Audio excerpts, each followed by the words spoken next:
Donc, bienvenue à toutes et tous et merci d'être présents à ce webinaire gratuit intitulé Discussion avec le délégué général du Québec à Los Angeles pour l'Ouest américain.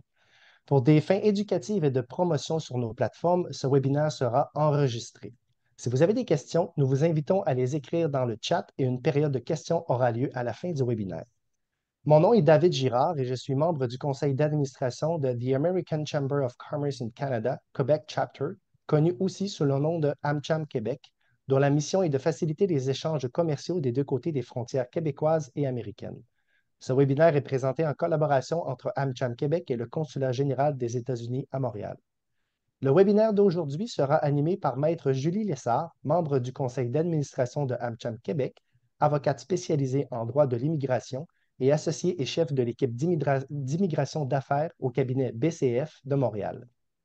Il nous fait l'honneur maintenant de vous introduire M. David Brulotte, délégué général du Québec à Los Angeles pour l'Ouest américain, avec qui Maître Lessard s'entretiendra tout au long de ce webinaire. Auparavant, M. Brelotte a également représenté le gouvernement du Québec au Japon pendant 3 ans à titre de délégué général du Québec à Tokyo. Maître Lessard, M. Brelotte, je vous cède la parole. Alors, bonjour, Monsieur le délégué général, c'est un plaisir de vous voir ce matin. Euh, pour tous, en toute transparence, David et moi, on se connaît depuis une quinzaine d'années. Alors, j'espère que vous allez me pardonner, mais je vais me permettre de l'appeler David pour faciliter un peu notre discussion ce matin. Alors, bonjour David. Allô, Julie. Euh, Au cours de ta carrière là, que j'ai suivie, tu as eu la chance de travailler, bon, notamment en Asie, comme David mentionnait, en Europe et maintenant aux États-Unis, et d'évoluer là, au sein de plusieurs cultures d'affaires différentes. Pour toi, qu'est-ce qui distingue la culture d'affaires de l'Ouest américain par rapport aux autres expériences que tu as pu vivre? Merci premièrement de nous recevoir à la fois David et Julie et Amcham, puis le conseil d'administration. Puis je sais que j'ai quelques collègues qui sont en ligne, donc je les salue à la fois à Québec et ici sur la côte ouest. Je pense que la différence je dirais, principale, c'est que l'Ouest américain est très varié. Donc, on couvre, comme David le disait, moi je suis basé à Los Angeles. On a aussi un bureau à San Francisco, une personne qui est basée à Seattle, dans l'État de Washington, dans le Nord-Ouest, dans le Pacifique Nord-Ouest, et on couvre les 13 États de l'Ouest américain. Fait que, évidemment, la culture d'affaires entre, disons, la Californie puis le Montana ou l'Arizona est assez différente et chacune a ses particularités un petit peu spécifiques. Je dirais qu'en général, puis je pense que c'est vrai à travers les États-Unis, mais surtout dans l'Ouest, c'est euh, la facilité de créer des liens d'affaires. Ce que je veux dire par là, c'est qu'on n'a pas, contrairement par exemple au Japon ou même à Paris où j'étais avant, il y a beaucoup moins de non-écrits. Donc, les gens font affaire dans une optique de gagner. Donc, what's in it for me, what's in it for you, et on s'en fait un petit peu moins dans les fleurs du tapis. Tout ça est particulièrement vrai en Californie, je dirais, où en plus, les gens sont très, très décontractés. Donc, assez peu de décorum, ne serait-ce que dans la façon que les gens s'habillent ou se présentent en rencontre. Donc, l'idée est vraiment de savoir, est-ce que ma compagnie peut aider ta compagnie? Est-ce qu'ensemble, personnellement, on peut s'entraider? Et le reste, voilà, on fait un petit peu fi du décorum, ce qui est assez agréable parce que voilà, ça facilite beaucoup la barrière ou la barrière à l'entrée parce que c'est assez similaire à ce que l'on peut vivre chez nous. C'est très tout de pointe, donc des rencontres quand on s'est dit nos rencontres dans Outlook ou dans notre agenda, en général, c'est toujours 1 heure. Les Américains font ça en 20 minutes ou en 30 minutes, surtout en Californie. Donc, bon, c'est certain que c'est plus rapide. Euh, donc, c'est une petite adaptation, surtout pour ma part, en venant du Japon, c'est complètement l'inverse. Donc, le décorum est très, très important. Puis, la façon dont on fait les choses compte autant que l'affaire ou les affaires qu'on essaie de mettre en place. Donc, je dirais que c'est un petit peu la particularité, surtout en Californie.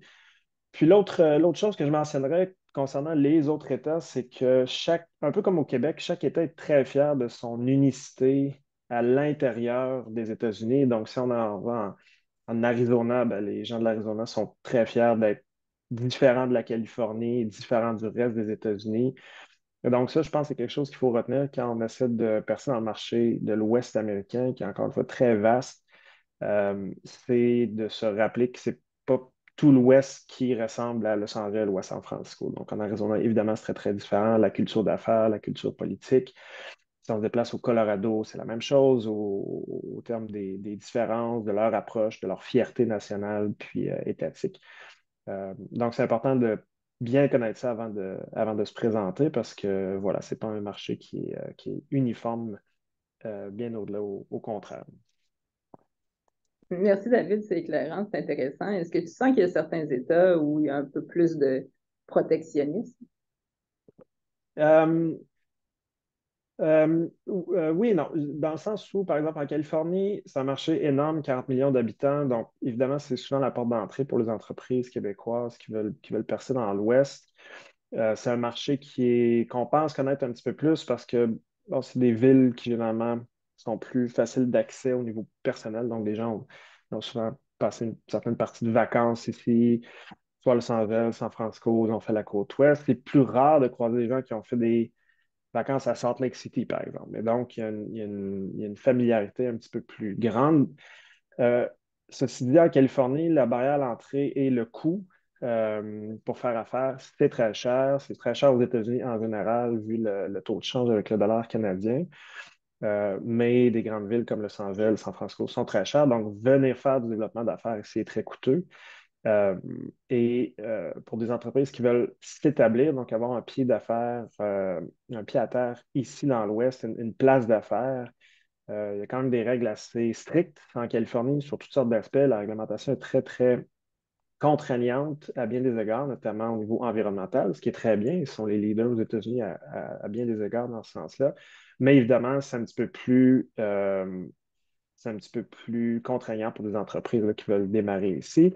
Si on compare à d'autres États qui sont à l'est de la Californie, Arizona, Nevada, Colorado, par exemple, Nouveau-Mexique, qui est aussi un État qu'on couvre, la législation pour créer une entreprise, pour opérer, est beaucoup plus flexible. Et donc, je dirais que c'est une des opportunités qu'on développe beaucoup et d'amener les entreprises qui veulent faire affaire en Californie à peut-être penser à s'établir dans d'autres États limitrophes où ils peuvent facilement accéder au marché californien, mais sans nécessairement avoir une place d'affaires basée ici. Mis à part, évidemment, dans certains secteurs, là, où, par exemple, dans le film, l'entertainment, bien évidemment, c'est à Los Angeles. Donc, si on est basé à Tucson, en Arizona, bien, ça a moins de connectivité avec LA, mais pour d'autres secteurs, c'est tout à fait envisageable. Ben, justement, en parlant des secteurs, je comprends que bon, les États sont différents, non seulement en culture d'affaires, mais en secteur d'activité aussi. Mais si dans la zone que vous couvrez, c'est quoi les secteurs où il y a les plus belles opportunités pour les entreprises québécoises, puis les avantages qu'on peut y trouver? Je dirais que pour évacuer ce premier secteur là, qui est évident, surtout pour Los Angeles, bien évidemment, tout ce qui touche à l'entertainment, le divertissement. Donc, évidemment, on pense aux films, télévision, séries TV, tout ce qui touche aux effets visuels, à l'animation. Bon, c'est le cœur du monde du divertissement est ici. Et tout ça se répercute aussi sur les compagnies qui travaillent, par exemple, dans le divertissement au niveau des parcs thématiques. Disney, pour ne pas les nommer, ont une grande place à faire ici. Et tout ce qui touche au divertissement plus largement, bien évidemment, une très, très grande concentration de décideurs qui sont basés dans la région de Los Angeles. Et tout ça ben, touche à la technologie qui est impliquée dans le divertissement en général. Donc, si on parle je mentionnais les effets visuels, mais réalité augmentée, réalité virtuelle, des compagnies comme Moment Factory, Pixmob, qui touchent au concert, Solotech, qui est très présente aussi ici. Donc, ça, je dirais que c'est peut-être le marché le plus évident. Sinon, dans le reste de la Californie, si on pense par exemple à notre équipe qui est basée à San Francisco, eux touchent énormément à tout ce qui est la technologie, l'innovation. Donc, il y a beaucoup, évidemment, de capitaux de risque, des investisseurs qui sont basés dans la Silicon Valley, dans la Bay Area. Donc, ça, c'est un secteur très large où les compagnies qui veulent voir ce qui se passe en innovation, développement technologique, bien évidemment, ont tout intérêt à faire affaire dans cette zone-là. Sinon, pour le reste, je dirais, de la Californie, comme je l'ai mentionné, il y a des règles assez contraignantes au niveau de l'environnement. Il y a, par exemple, une loi qui a été passée au niveau de l'État force maintenant les très grandes entreprises à déclarer au niveau de leur chaîne d'approvisionnement tous les gaz à effet de serre de leurs fournisseurs pour s'assurer que leur bilan au niveau corporatif, au niveau de leur chaîne d'approvisionnement soit le plus vert possible. Et pour nous, ça crée des opportunités parce que les entreprises québécoises qui vendent produits et services en Californie, évidemment, si c'est fait ou fabriqué au Québec, c'est avec de l'énergie verte, renouvelable, et donc on s'inscrit bien dans ce que la Californie cherche à mettre en place au niveau des chaînes de valeur vertes. Tout ce qui est mobilité, évidemment, est très, très important en Californie. On pense à Tesla, aux véhicules autonomes comme Waymo qui circulent à Los Angeles, à San Francisco. Donc, la technologie de la mobilité est très, très importante. Tout ce qui touche à l'énergie, également, la majorité des États de l'Ouest ont des enjeux énergétiques importants puisque leur grid, comme on dit, leur approvisionnement énergétique est très diversifié. Ils essaient de le verdir, mais ce n'est pas évident. C'est des très grandes populations. C'est des États qui sont très, très longs, grands, désertiques. Et donc, il y a des opportunités pour nos compagnies qui sont dans ce secteur-là aussi là, de bien se positionner. Si on pense un petit peu plus soit à l'est ou au nord, l'État de Washington, par exemple, a des grands projets ferroviaires, donc tout ce qui touche à la mobilité hors véhicule personnel très, très important. En Arizona, des très, très gros investissements dans les semi-conducteurs, donc on développe beaucoup de liens au niveau semi-conducteurs, quantiques, optiques et photoniques avec l'Arizona. Nevada, un des plus gros écosystèmes de fabrication de batteries, donc qui est aussi familier au Québec. Et donc, on développe des liens avec le Nevada dans ce sens-là aussi.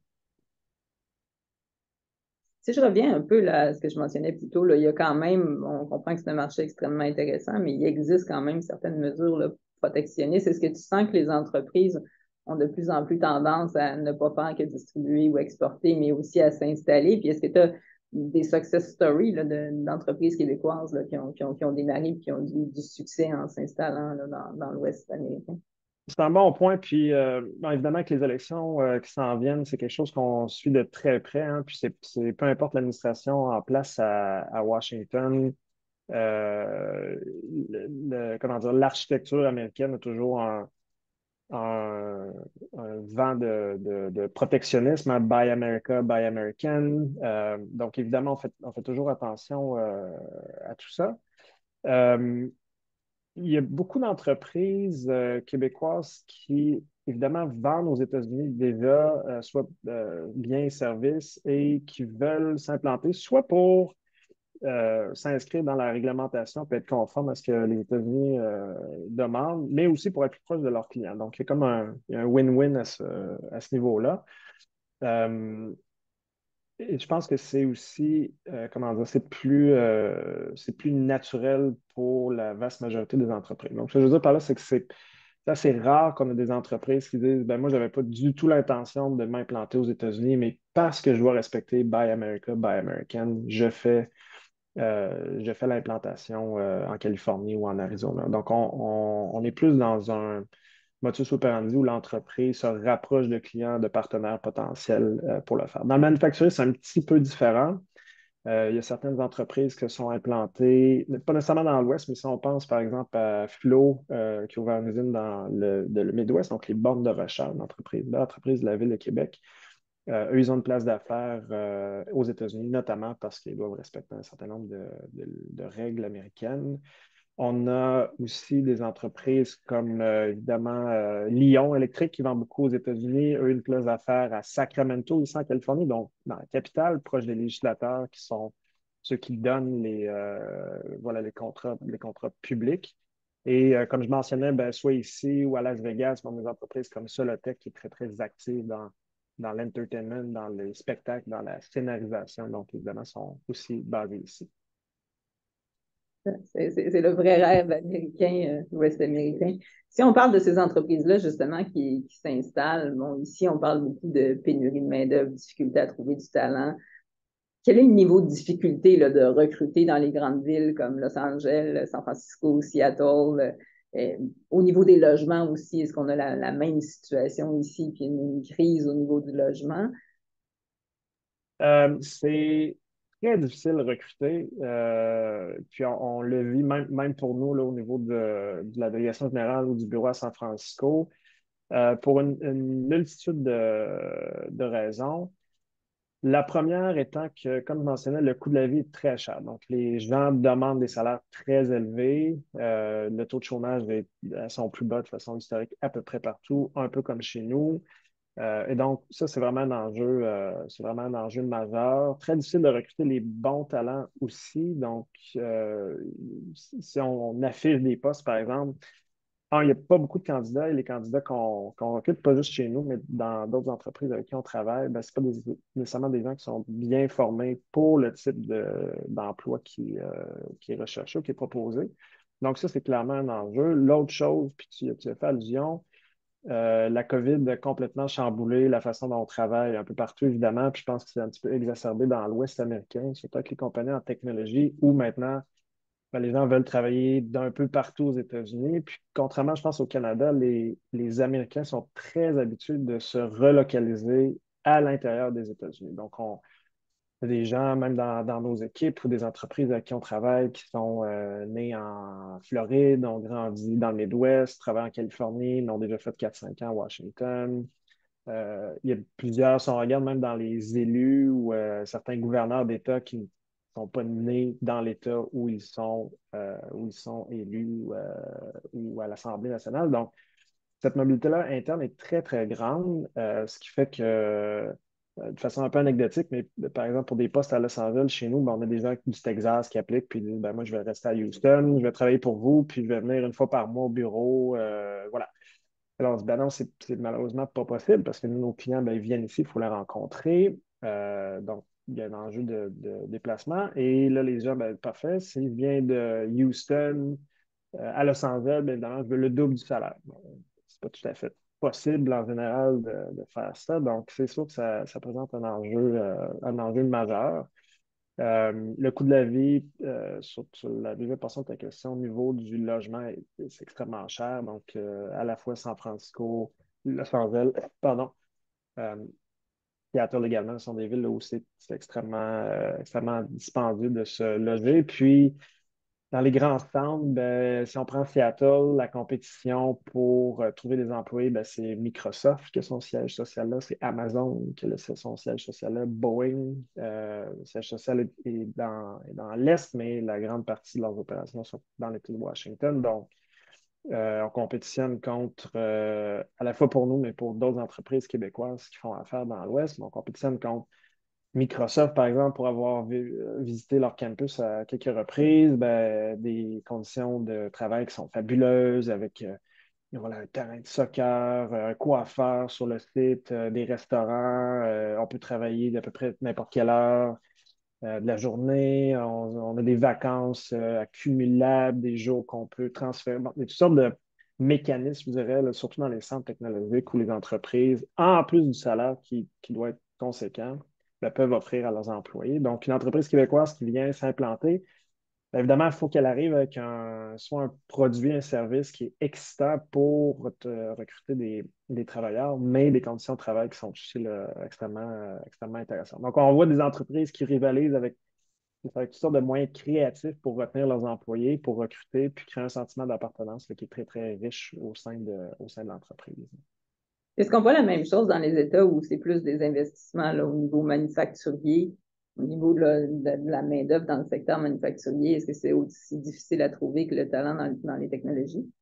Oui, c'est difficile. Puis, évidemment, ça dépend, je pense, des États. Si on prend, je reviens à l'Arizona, par exemple, il y a plusieurs entreprises québécoises qui sont actives. Bombardier a un très grand centre de formation, pas de formation, pardon, mais de réparation puis de mise à niveau de leurs avions à Tucson, dans l'est, sud-est de l'Arizona. Ils ont des problèmes de recrutement, ils ont évidemment des centaines d'employés. C'est des métiers qui sont très techniques. Il n'y a pas nécessairement une très grande mobilité entre les entreprises. Ce sont des métiers généralement manuels, très techniques, comme je mentionnais, mais il y a peu d'étudiants qui sortent des écoles qui sont d'aviation, soit de l'Arizona ou des États limitrophes. Et donc, les entreprises réfléchissent, puis on les aide un petit peu dans cette mouvance-là, à voir comment ce serait possible d'avoir des employés qui font de la formation en rotation à l'intérieur de l'entreprise. Donc, par exemple, si on prend un cas comme Bombardier, sans dévoiler le quelconque secret, mais bon, ils ont des opérations un petit peu partout. Ce serait possible, par exemple, d'avoir des gens du Québec qui viennent faire de la formation, quelques années de travail à Tucson, en Arizona, qui vont à Querétaro, au Mexique, et des équipes du Mexique viennent aux États-Unis. Donc, est-ce que, contrairement à il y a 20 ans, au lieu de recruter une équipe locale, puis quelques transferts entre-entreprises, auxquels tu es assurément très familière, est-ce qu'on ne pourrait pas avoir des processus où ben, des équipes, des groupes d'équipes se promènent au cours de leur carrière entre certains centres d'opération pour justement optimiser, mais de façon plus mondiale, leur chaîne de production. Donc, c'est un défi, c'est Faudrait certain. changer la réglementation en immigration aux États-Unis Oui, pour ben c'est ça. tout ça. C'est là où, évidemment, c'est toi puis les équipes qui sont spécialistes là-dedans, mais c'est ça. Les entreprises, je pense, réfléchissent un petit peu plus loin en termes de planification sur le recrutement pour s'assurer justement d'avoir des équipes qui restent, parce que ça, c'est l'autre défi, hein. Donc, si on travaille entreprise X, Y, Z, entreprise ABC offre un léger bénéfice financier de plus, ben, les gens sautent d'une entreprise à l'autre là, assez rapidement. Donc, c'est sûr que c'est un enjeu, mais rien de différent de ce qu'on voit au Québec. À part cet enjeu-là, qu'est-ce que tu dirais qui sont les principaux défis ou les principaux obstacles là, à une croissance dans l'Ouest américain pour les entreprises d'ici? C'est l'envers de la médaille dont je parlais tout à l'heure. Donc, la taille du marché, surtout en Californie, à mon avis, une des principales opportunités, 40 millions de personnes, consommateurs moyens qui est largement euh, au-dessus de la moyenne en termes d'accessibilité au capital, par exemple, des très grandes entreprises qui sont ici, qui ont des très grandes chaînes de valeur, des financiers importants qui sont ici aussi, notamment dans la Silicon Valley. L'inverse, c'est que grâce à tout ce milieu-là, ben, tout le monde vient ici. Donc, il faut vraiment un produit différenciateur, un service novateur pour avoir l'attention là, des Américains, particulièrement en Californie. L'autre défi important qu'on rencontre avec les entreprises avec qui on travaille, c'est qu'il faut avoir les reins solides, très solides pour pouvoir vendre, surtout à des grands groupes américains. Donc, on peut générer, par exemple, des rencontres avec des acheteurs d'un grand groupe américain si la rencontre se passe bien, ben, l'entreprise va dire à son partenaire éventuel du Québec, ben, parfait, mais j'ai besoin de X volume à partir du mois prochain pour les 5 prochaines années. Peux-tu livrer? Et si la réponse est ah, je vous reviens avec une évaluation, c'est trop tard. Donc, soit on signe dans la réunion, oui, ça fonctionne, parfait, merci. Ou sinon, ça brise ce lien de confiance-là. Donc, la taille du marché fait que l'opportunité est très, très grande, mais il faut être en mesure de livrer rapidement, puis livrer un petit peu sur la promesse que l'on a faite là, sur des rencontres éventuelles. C'est un petit peu la même chose, je ne pensais pas spécifique à l'Ouest américain, c'est un petit peu comme ça partout, mais je reviens à mon point d'entrée. Si on pense par exemple à la France ou au Japon particulièrement, ben, la relation personnelle que l'entreprise, que les entrepreneurs peuvent établir, ben, peut pallier, par exemple dans le cas de la COVID, à une interruption dans la chaîne de valeur, dans la livraison d'un produit-service. On a ce lien de confiance-là qui est là. On ne veut pas se laisser tomber. On est des amis de longue date, des partenaires de longue date. Je trouve surtout dans l'Ouest, mais aux États-Unis, ben, c'est un petit peu moins vrai. On s'aime bien quand même, mais si ça ne fonctionne pas, je vais changer d'entreprise, puis on ira prendre un café quand tu seras de passage, mais c'est business first, donc c'est ça, il faut être en mesure de bien livrer. Si on retourne là, dans l'aspect là, rêve un peu de l'Ouest américain et le capital de risque, maintenant que la pandémie est derrière nous, est-ce que tu vois un retour de la disponibilité des capitaux? Est-ce qu'on est au même niveau? Est-ce que le genre de risque qui est pris est similaire? Où on en est dans le marché du capital de Ouais, risque? c'est une bonne question, Julie. Puis, une question qu'on a régulièrement aussi, surtout parce qu'on voit ben, les nouvelles, Meta met 10 000 personnes à pied, Google voilà, met un groupe entier là, de pas de technologie qui est laissé pour compte. Donc, bon, ces nouvelles-là font que ça a l'air extrêmement dramatique. La réalité, c'est que, vu la taille du marché, puis là, on parle spécifiquement de San Francisco, Silicon Valley, vu la taille du marché, la taille des entreprises, ben, c'est une fraction, en fait, là, de ce que ça représente au global, surtout dans les entreprises technologiques. Je pense que c'est 7 maintenant des plus grandes entreprises, les 10 plus grandes entreprises américaines sont en Californie, là. Puis c'est des entreprises principalement technologiques. Ce qui fait que la fondation de tout ça, tu sais, ne s'est pas effritée du tout. Une avocate de San Francisco me disait récemment, ben, ce que les grands groupes mettent de côté et les gens qui mettent à pied, ben, c'est des gens qui travaillaient sur des pet projects un peu farfelus. Donc, des projets très, très spécifiques, mais qui sont complètement à l'extérieur euh, du noyau d'affaires là, de l'entreprise. Et donc, c'est à l'époque pré et dans la pandémie, puis juste après, où l'accès aux capitaux était très abordable. Donc, les entreprises pouvaient lever des fonds à peu d'intérêt ou pas d'intérêt, ou presque. Le marché a complètement changé, les taux d'intérêt sont très élevés et donc, cette même personne me disait, ben, tu sais, si Google travaillait sur une exploration AI de l'espace pour faire pousser des légumes, ben, ils laissent tomber ça tout simplement. Donc, ces gens-là se replacent ailleurs et eux ferment ce projet là, de développement qui était plus loin de leur cœur d'activité principale. Au niveau du capital de risque, ce que l'on voit, c'est que la prise de risque est plus faible parce que les capitaux sont plus chers, mais en termes de volume d'investissement, on est à peu près au même niveau que pré-pandémie. Donc, ce que ça veut dire, c'est qu'il y a moins de deals qui se font, mais les deals qui se font sont généralement un petit peu plus seniors dans la dette, pas dans la dette, mais dans la série d'investissement, donc série B, série C et plus. Et on voit moins de seed funding donc, tout le monde a toujours l'exemple. À San Francisco, on a une idée sur un coin de napkin, un café, puis on se fait donner 1 million pour partir l'entreprise. Ça, il y en a moins. Parce que ben, le capital est beaucoup plus cher. Euh, mais les groupes avec qui on travaille disent tous là, qu'ils sont revenus à peu près au niveau pré-pandémique en termes de volume et de montant d'investissement. Donc, il y a un regain. Le Bay Area Council, là, qui est une espèce de chambre de commerce qui regroupe l'ensemble de San Francisco, de la Bay Area, souligne son revenu au plein emploi, sont même à 102% par rapport à pré-pandémie. Donc, le niveau d'emploi est retourné au même.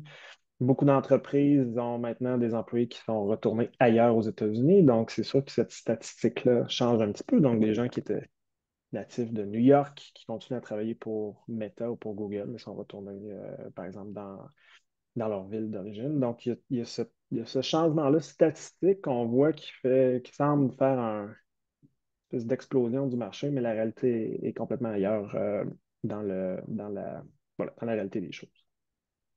Dans ce contexte-là d'opportunités qui sont revenues, des nouvelles opportunités aussi, c'est quoi l'accompagnement que la Délégation générale du Québec peut offrir aux entreprises du Québec là, qui ont ce marché-là en tête comme cible? C'est très varié, puis je dirais, là, c'est toute la chaîne de valeur euh, du début de l'exploration du marché, si on veut, jusqu'à la croissance, par exemple, d'une filiale d'une entreprise qui serait basée ici. L'accompagnement d'entreprise se fait entièrement à travers Investissement Québec, donc une restructuration là, d'Investissement Québec il y a quelques années et qui maintenant fonctionne très bien. Donc, comment dire, la trajectoire d'une entreprise québécoise qui voudrait, par exemple, passer le marché américain, disons au Colorado, euh, peut nous contacter, e-courriel, LinkedIn, Twitter, peu importe, mais in fine, l'entreprise va retourner, si on veut, chez Investissement Québec à Montréal ou à Québec ou dans les bureaux régionaux pour voir un petit peu quel est le plan d'affaires de l'entreprise, les objectifs, qu'est-ce qu'ils ont à offrir, à vendre. Et une équipe à Montréal va prendre le relais initial, si on veut. Donc, analyser tout ça, voir ben, est-ce que vous pensez que Los Angeles, c'est l'idéal, mais en fait, San Diego serait peut-être mieux parce qu'il y a une concentration plus grande d'entreprises euh, que vous pourriez contacter. Et donc, il y a pour des entreprises qui sont moins sensibles un petit peu au marché, cet accompagnement-là se fait principalement à Montréal, puis est transféré dans nos équipes, donc nos attachés commerciaux dans nos équipes, dans les 10 bureaux aux États-Unis et ailleurs.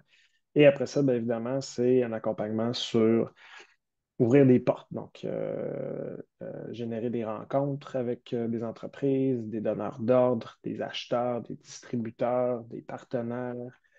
Donc, tout ça est dans je dirais, la gamme de services que l'on offre. Et ça, c'est pour des entreprises plutôt PME là, qui explorent le marché.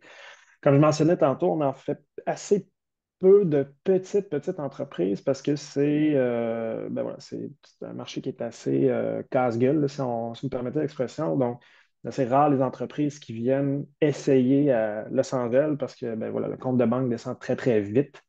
Et ce n'est pas un marché où on peut juste voilà, tremper le doigt, puis on va voir si ça accroche. Donc, les gens qu'on accompagne, généralement, ont quand même une bonne connaissance du marché, puis ils essaient de développer plus vite, plus largement, trouver des nouveaux partenaires.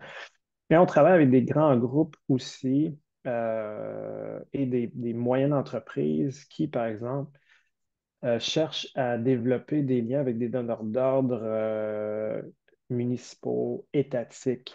Et là, c'est vraiment, je pense, le rôle, notamment le rôle du chef de poste, du délégué général, parce que nous, on a ce lien, évidemment, on aide les entreprises à faire du commerce, mais on a aussi ce lien diplomatique qui nous permet d'ouvrir des portes avec voilà, des élus, par exemple, si on pense à la Californie, des grands donneurs d'ordre qui sont des agences étatiques qui donnent des contrats pour l'achat de matériel ferroviaire, par exemple, ou de bandes de recharge que je mentionnais tout à l'heure, des aéroports. Los Angeles va être l'hôte des Olympiques en 28, donc le comité de la ville qui s'occupe des Olympiques. Et ça, c'est vraiment quelque chose qui n'est pas dans le giron d'un attaché commercial nécessairement. Donc, on le fait évidemment ensemble.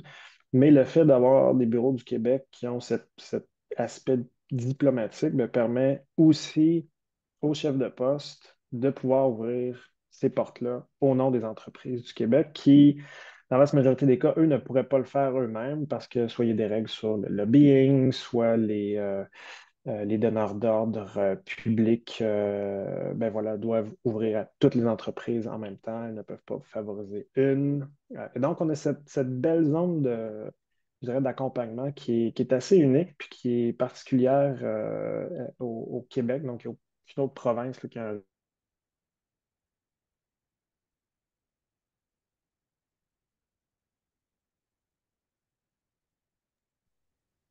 Je m'excuse, M. Brulotte, on a eu un moment, De faire le son, oui.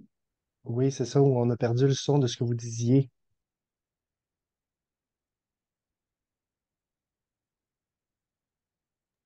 Je crois que j'ai perdu pendant quelques secondes. Oui, effectivement.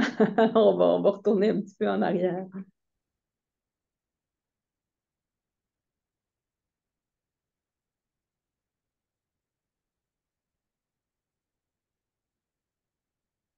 Je pense qu'il y a une tempête en Californie, ce que David mentionnait plus tôt, et ça semblait affecter un peu là, la qualité des communications et du Ouais, réseau. je crois que je suis revenu, mais effectivement, j'ai OK. entendu tempête en Californie et c'est le Oui. cas. C'est un peu la déchéance à l'extérieur.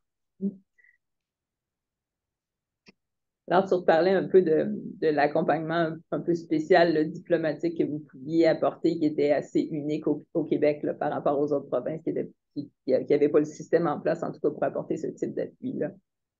Oui, exact. Puis c'est à la fois dans le réseau des 10 bureaux aux États-Unis et les autres dans le monde. On a un réseau très, très développé, puis avec les équipes au Québec. Donc, nous, on dirait qu'on est plus visible parce qu'on est à l'international, mais il y a une grande partie du travail qui se fait, un petit peu comme je le mentionnais, en amont au Québec, soit au ministère des Relations internationales, soit chez Investissement Québec, au ministère de l'Agriculture, au ministère de l'Économie, donc au ministère de la Culture. On travaille avec tous ces acteurs-là. Et donc, c'est vraiment en bonne intelligence, en collégialité, là, que l'on développe ces mécanismes-là. Nous, on est la pointe de l'iceberg sur le terrain, là. C'est des petites équipes, somme toute, qui font ce travail-là. Puis la richesse, je pense, du réseau, c'est que, bon, nous, on est, comme chef de poste, on a des rotations à toutes les quelques années, si on veut, mais ce sont vraiment le réseau ce qu'on appelle les recrutés locaux, donc nos collègues dans nos équipes qui sont soit des Américains ou des gens d'un peu partout, mais qui vivent aux États-Unis depuis un certain nombre d'années, qui travaillent au nord du Québec ici, et ceux qui ont vraiment les réseaux, l'expertise locale, les contacts pour développer là, ces liens d'affaires, que ce soit pour des entreprises, pour des artistes, euh, pour tout autre acteur là, du Québec qui vient sur le territoire aussi. Et donc, ça, c'est très, très particulier au Québec. Un, la taille du réseau. Deux, la façon dont on est structuré. Et trois, surtout, là, c'est ça, la richesse des collègues que l'on a, là, qui sont des employés recrutés ici sur le terrain, qui ont une connaissance. Et là, je sais qu'il y en a quelques-uns en ligne en plus, donc je les remercie officiellement, mais c'est vraiment grâce à eux qu'on fait avancer le Québec sur le terrain. Et vous êtes en mesure aussi d'assister un peu les entreprises dans leurs efforts là, de lobby pour lever là, certaines barrières réglementaires dans certains secteurs d'activité. Oui, tout à fait. Puis ça va autant pour les petites ou moyennes entreprises que les très grands groupes, là. Puis je veux prendre un en particulier, mais euh, on s'assure de suivre, évidemment, comme je le mentionnais, soit les grands contrats publics, par exemple, qui peuvent venir dans le futur où nos entreprises pourraient devenir fournisseurs. S'assurer que ces contrats-là, bien évidemment, n'excluent pas de facto, par exemple, des entreprises internationales. Il y a beaucoup d'États ici qui ont dans l'Ouest, un peu partout aux États-Unis, qui ont des mesures, particulièrement depuis les dernières années, qui sont très contraignantes pour des entreprises qui font affaire avec le gouvernement international. Et évidemment, ils ne visent pas le Canada, mais ils visent d'autres pays que je ne nommerai pas, mais vous pouvez facilement identifier quels pays ils sont. Et dans ces mesures qui indiquent, par exemple, entreprises hors États-Unis, bien évidemment, nous, on tombe un petit peu dans le filet, étant Canadien, Québécois. Et donc, un de nos rôles, c'est de s'assurer que ces législateurs-là, des États qui pensent à mettre ces réglementations-là en place, ou dans certains États où cette réglementation existe, de s'assurer que le texte de loi est changé, modifié, adapté. Puis on le fait dans plusieurs États, puis en général, les législateurs sont, un, surpris, deux, s'excusent parce qu'ils disent ah, ben oui, on n'avait pas imaginé que le Canada, c'est un pays international. Et je blague à moitié ou presque, mais en ce sens où eux veulent protéger évidemment l'espace américain d'investisseurs internationaux qu'ils ne veulent pas avoir, mais dans cette mouvance-là, le Canada là, se retrouve un petit peu pris là-dedans. Donc, on peut faire ce type de lobbying. Quand je mentionnais évidemment les grands appels d'offres que l'on suit, puis on a également mis en place avec Investissement Québec une espèce de cartographie pour évaluer qu'est-ce que les États offrent en termes d'incitatifs, de réglementation, de financement pour que nos entreprises s'implantent ou fassent affaire par exemple, dans l'Ouest américain. Donc, ce que ça veut dire, c'est ben, est-ce qu'il y a une entreprise qui va être aux États-Unis, qui n'a pas nécessairement besoin d'être particulièrement à San Diego, ou à San Francisco ou à Phoenix, et elle peut être un petit peu partout dans l'Ouest, ben, est-ce que, par exemple, le Nevada, dans un secteur particulier d'activité, n'offrirait pas des incitatifs fiscaux, des subventions, des facilités sur l'acquisition de terrains, de bâtiments? Et on essaie de faire cette cartographie par secteur d'activité, par taille d'entreprise et par opportunité en général. Donc, si on prend, par exemple, je reviens au Nevada parce qu'on y était pour une foire commerciale ECS il y a quelques semaines. Il y a une région dans le sud, juste au sud de Las Vegas, qui a restructuré son développement économique et ils offrent des incitatifs majeurs pour des entreprises pour s'y implanter. Donc, par exemple, aucun paiement sur des baux de 2 à 3 ans, subvention à l'arrivée, réglementation facilitée pour démarrer l'entreprise, accès à des chercheurs à l'Université de Las Vegas. Et donc, pour une entreprise québécoise qui voudrait faire affaire, par exemple, à Los Angeles, mais qui n'a pas nécessairement besoin d'y être 24 heures sur 24, 7 jours sur 7, Las Vegas, c'est à 4 heures et quart de route s'il n'y a pas de tempête comme ça. Sinon, c'est 6-7 heures avec une tempête comme aujourd'hui. Et s'il ne neige pas dans le désert, Mais blague à part, on n'est pas très, très loin, là. Donc, pour quelqu'un qui devrait faire affaire à Los Angeles, mais n'a pas nécessairement besoin de dire, ben, pourquoi pas être au sud de Las Vegas? C'est somme toute relativement beau, c'est facile de faire affaire, les facilités financières, réglementaires sont importantes. Et ben, on envoie nos produits une fois par semaine en camion à Los Angeles et le coût de ce transport, par exemple, ben, est complètement récupéré par le fait que l'entreprise est basée ailleurs qu'en Californie. Donc, on essaie de faire cette cartographie pour justement aider les entreprises à mieux décider comment ils vont attaquer l'Ouest américain. Parce qu'on sent cet engouement-là aussi, notamment récemment, il y a eu un bel événement à Montréal, le Select USA, où il y avait plusieurs délégations américaines qui étaient là, puis justement pour présenter ces incitatifs-là, puis à inciter là, les entreprises québécoises à aller s'installer à tel ou tel endroit là, en fonction des incitatifs Exact. qui étaient Ouais, puis je disponibles. Il y a pense beaucoup de que gouverneurs qui viennent visiter aussi. Oui, ouais, David? tout à fait. Non, mais ce que j'avais mentionné, c'est que puis ma collègue, la déléguée, Francoeur est en ligne, qui est à Boston, qui est notre doyenne, celle qui a largement le plus d'expérience dans tout ça. Et je pense qu'elle pourrait corroborer le point où, dans plusieurs des États que l'on court, donc Claude, par exemple, est à Boston, je suis en Californie, donc on pense Los Angeles, San Francisco, Californie.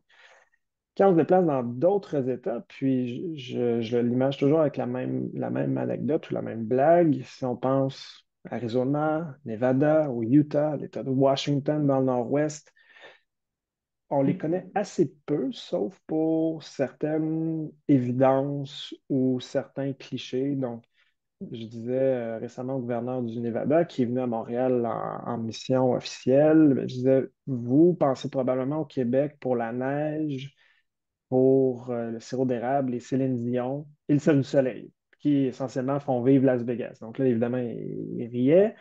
Mais je disais, nous, c'est un peu l'inverse. On pense au Nevada pour les casinos, les spectacles, puis le Grand Canyon, bon, qui est sur disons, la partie proche de l'Arizona. Mais les gens au Québec, puis c'est normal, hein, c'est un énorme pays aux États-Unis très diversifié, ben, imagine pas que le Nevada a une des plus grandes réserves de lithium au monde, a une chaîne de batteries, un écosystème de batteries extrêmement développé, plus grosse usine de Tesla, plus grosse usine de Panasonic, Redwood Materials, fabriquer des batteries de A à Z. Donc, ah, tiens, ça sonne familier tout d'un coup comme écosystème. Donc, on a à la fois au Québec, ça c'est notre travail, mais aussi aux États-Unis à rencontrer ces États, ces compagnies dans d'autres États hors, disons, Californie, qui est plus connu, et ben, un petit peu vendre le fait qu'au Québec, on a un écosystème en microélectronique, en aérospatial, en technologie de l'information, bon, tout ce qu'on connaît bien. Et je trouve que ça crée une opportunité exceptionnelle parce que la vaste majorité, l'entièreté des gens à qui on raconte cette histoire-là sur le Québec, ben, réalisent, parce qu'on est dans l'Ouest, réalisent, ah ben oui, c'est vrai, il n'y a pas juste Colombie-Britannique, l'Alberta, l'Arizona a des centaines de milliers d'Albertains qui viennent à Phoenix comme snowbirds, donc comme nos Québécois en Floride. Et donc, eux voient le Canada comme ça. Donc, la blague à Phoenix, on sait que l'hiver arrive à Phoenix quand on commence à avoir des plaques d'immatriculation de l'Alberta dans la ville. Donc, quand on leur parle du Québec, ah ben oui, c'est vrai, c'est le Canada, mais ce n'est pas l'Alberta, c'est autre chose. Ce n'est pas des industries de matières premières, pétrolifères, c'est complètement autre chose dans l'Est. Donc, on reste dans un territoire amical, Canada, États-Unis, mais c'est comme si on découvrait un cousin qu'on n'avait pas vu depuis des années. Puis, ah ben oui, c'est vrai, finalement, on a beaucoup de tombes crochues, beaucoup de points communs. Et essayons de mousser cette relation-là qui existe déjà, mais qu'on redécouvre un petit peu. Donc ça crée des super opportunités qui est un petit peu moins connu, disons, pour nos entreprises du Québec. On arrive presque à la période de questions déjà, David. Alors, merci pour toutes ces informations-là. Je suis assez fière de voir qu'il y a un bel écosystème qui a été créé par différentes institutions pour accompagner nos entreprises puis faire rayonner le Québec là, aussi ailleurs que dans le Vermont puis les États plus rapprochés. C'est intéressant de voir qu'on a accès à tous ces services-là puis ces conseils-là dans l'Ouest américain aussi. Si on avait à retenir aujourd'hui une chose, un conseil que tu donnerais aux entreprises qui pensent à faire ce premier-là, ces premiers pas-là, ce serait lequel? Contactez-nous. Dans le C'est un bon sens, puis conseil. je le dis un peu, que je dis ça depuis le tout début de ma carrière dans relations internationales, mais euh, comme mon comptable dit souvent, c'est de l'argent qui traîne par terre. Donc, on est là, ce sont les taxes et impôts publics qui ont aidé à développer ce réseau-là. Nos services sont gratuits, on n'est pas des consultants. Et les entreprises ont accès, comme je le mentionnais, à des gens fabuleux, comme ma collègue Francoeur à Boston, mais surtout une manne.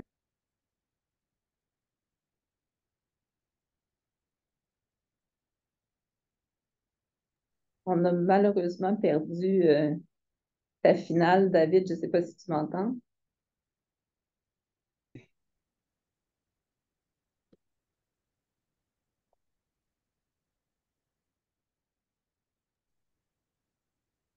Bonjour, bonjour. Une autre interférence due à la tempête, je pense, du Je- côté de David. C'est peut-être revenu. Ah, voilà, tu es revenu, Rebonjour. David, tu es de Bon. retour. Je disais essentiellement, contactez-nous. On a vraiment des collègues fabuleux qui connaissent très, très bien les écosystèmes. On est implantés. Puis, et voilà, c'est un gros réseau. On est très bien développé. Les autres États américains, les autres provinces, les autres pays nous envient. Donc, mon message, c'est voilà, aux entreprises, profitez de ce réseau-là. C'est un réseau très, très bien développé, très, très performant. Donc, voilà. Merci beaucoup, David. Alors, David Girard, on va passer là, à la période de questions. Je ne sais pas s'il y a des questions dans le chat là, que tu voudrais transmettre à Et David. ben, d'abord et avant tout, merci à vous deux pour cette discussion fascinante. Merci, M. Brulotte, aussi, là, de tous les conseils et toutes les informations pertinentes. J'en suis convaincu pour les entreprises québécoises qui désirent grandir ou exporter vers les États-Unis, particulièrement la Californie. J'inviterai les gens présents à activer vos micros et ou votre caméra si vous êtes à l'aise pour poser des questions si vous en avez. C'est la période de questions. On n'a pas de questions dans le chat pour le moment. Par contre, vous avez l'occasion là, de pouvoir vous entretenir avec M. Brulotte encore quelques minutes pour toutes vos questions. Vous avez même un 2 pour un parce que Marie-Claude Francoeur, qui est notre déléguée du Québec à Boston, est en ligne aussi. Donc, si vous avez des questions sur le nord-est, je suis certain qu'elle se fera un plaisir d'y répondre. Moi, j'aurais peut-être une question pour vous, M. Brulotte, et puis Mme Francaire par le fait même. Par exemple, une entreprise québécoise qui hésite entre deux zones aux États-Unis. Par exemple, la zone couverte par Mme Francaire et la vôtre. Euh, Est-ce qu'elle doit contacter les deux délégations ou il y a une autre option pour vraiment évaluer l'ensemble des zones potentielles d'exportation? C'est une super bonne question, David. Puis,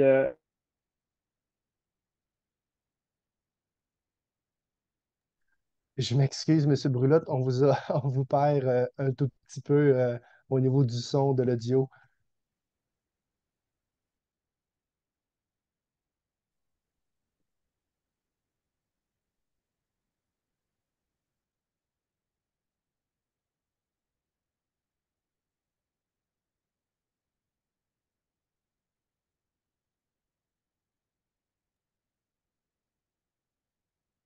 Donc, on voit votre caméra réactivée, ça semble revenir. Ça revient. voilà, Voilà. on se croirait au début de la pandémie où tout ça était un peu nouveau. Ce que je disais, c'est un peu comme mentionné tantôt, il n'y a pas de mauvaise porte d'entrée. Puis je pense que Marie-Claude pourrait corroborer aussi. On se fait appeler, contacter là, de toutes sortes de façons. La trajectoire, là, c'est vraiment pour les entreprises, c'est vraiment à travers Investissement Québec où là, il y a un accompagnement qui se fait au Québec en premier pour designer un petit peu l'approche. Si une entreprise hésite entre quelques régions des États-Unis ou même d'autres pays, hein, ça arrive aussi, c'est là où les équipes au Québec sont vraiment à même de pister et d'aider les entreprises sur les bonnes trajectoires. L'idée, dans le fond, c'est qu'on ne veut pas dupliquer le travail.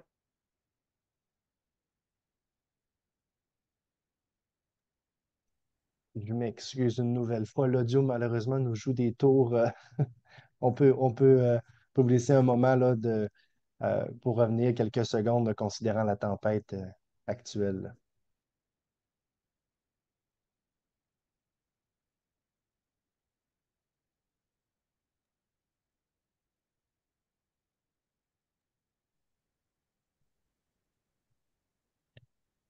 Décidément. Oui, on vous entend. Super. Alors, Voilà. je vous laisse Je la m'excuse, parole. non, je m'excuse, c'est assez rare que ça fait ça. Mais voilà, en bref, c'est vraiment via Investissement Québec et nos équipes après ça dans le réseau là, que cet accompagnement-là se fait. Puis ce que je mentionnais, c'est l'idée de ne pas dédoubler le travail. Donc, si une entreprise cherche à explorer quelques marchés, ben, à partir, disons, du Québec et d'Investissement Québec, ben, après ça, c'est possible de faire une approche concertée, disons, sur Boston et Los Angeles. On peut prendre un exemple concret. En sciences de la vie, il y a une très grande foire commerciale qui s'appelle Bio, qui alterne entre Boston et San Diego. Donc, cette année, c'est à San Diego. Bon, une entreprise en sciences de la vie qui voudrait y participer, bien, au lieu de faire tout le travail une fois avec nous, refaire le travail avec Marc-Claude et son équipe à Boston, bien, peut faire une approche concertée à partir de Montréal et dire, ben, est-ce que cette année, je fais Boston, je saute San Diego l'an prochain parce que je vais aller en Allemagne faire une autre foire commerciale. Donc, cette réflexion-là en amont là, pour éviter de perdre du temps puis de l'énergie, des ressources pour les entreprises, elle est faite à partir de IQI, Investissement Québec International, à Montréal. Merci pour la clarification. Très apprécié. Est-ce que d'autres personnes dans la salle auraient des questions? Eh bien, je crois que c'est ce qui met fin à notre webinaire pour aujourd'hui. Une fois de plus, bon, au nom de AmCham Québec et de tous nos partenaires, merci, M. Brulotte, pour votre temps. Merci, Maître Lessard, également pour votre animation et les questions très pertinentes posées à M. Brulotte.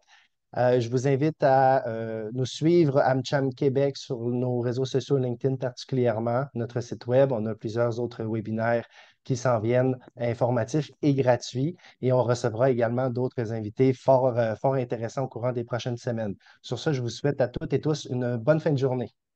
Au revoir. Merci beaucoup. Merci Julie. Merci, Merci David. David. Bye Merci. bye.